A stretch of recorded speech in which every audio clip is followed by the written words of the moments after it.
Hello, sziasztok! Üdvözlök mindenkit a következő videóban, amiben a mostani videóban arra fogunk beszélni, hogy az Origineket, az animációs kiinduló pontokat hogyan tudjátok megfelelően helyrehelyezni, amit ugye azért szükséges, hogy még egy ajtó nyitható legyen, vagy az első így megfelelően mozogjon. Most egy ajtóról lesz szó, megkeresitek magát azt a modellelemet, ami jelenleg itt ez az ajtótest. Ez, aminek el akarjátok helyezni a rotációs pontját, megfelelően kiexportáljátok OBJ-ben, ugyanúgy, mint az előző videóban, és megnyitjátok Blenderben. Na már most. Itt a Blenderben nekem ki kell kapcsolnom a GLC 3D Exportet, mert ami nem tudok ott ápolni tőle. Tab, A, 2, M, by distance, Alt, J, kijöttök ezt ide háromszög, kipipáljátok, Shade Auto Smooth, 4-re. Ezt már mutattam előző videókban is, ezt mindig csináljátok meg, de lehet, hogy nem 40 kellene 50. Na most itt azt hibáztam el, hogy alapesetben itt kéne lenni egy csavarnak, hogyha a teljes modell van kint, és a csavarhoz kéne ráhelyezzem. Na most ez nem fog megtörténni, mivel nincs itt a teljes modell, de tudjátok mit? Legyen úgy. Megkeressük, hogy itt mi a helyzet. Igen, ezen benne van. Akkor kiexportoljuk a kabint is mellé, csak hogy pontos legyen a dolog.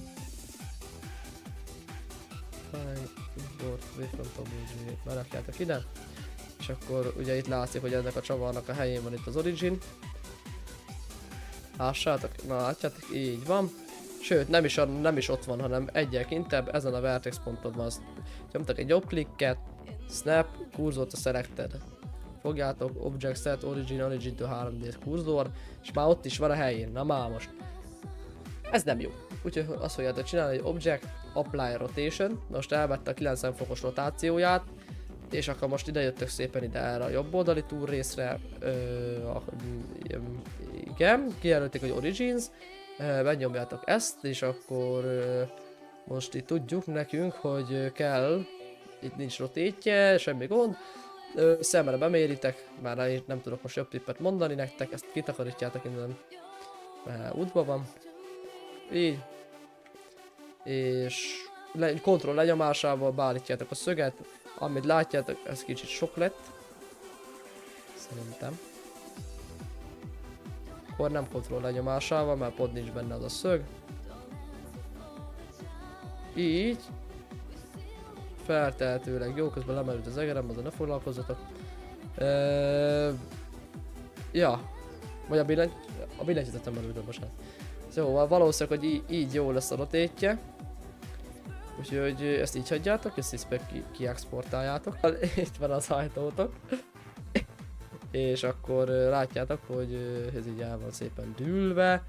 Most, hogyha ezt lefrízelitek, akkor az fog történni, hogy visszaugrik a helyére. Hát igen, és ez nekünk nem jó.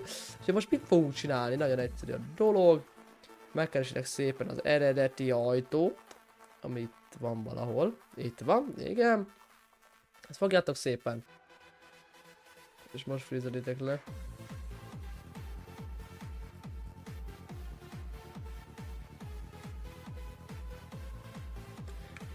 És akkor most jó. Minden a helyén. Ennyi lett volna az a videó. És akkor innentől ez az animáció megfelelően működik, ami hozzá van rendelve.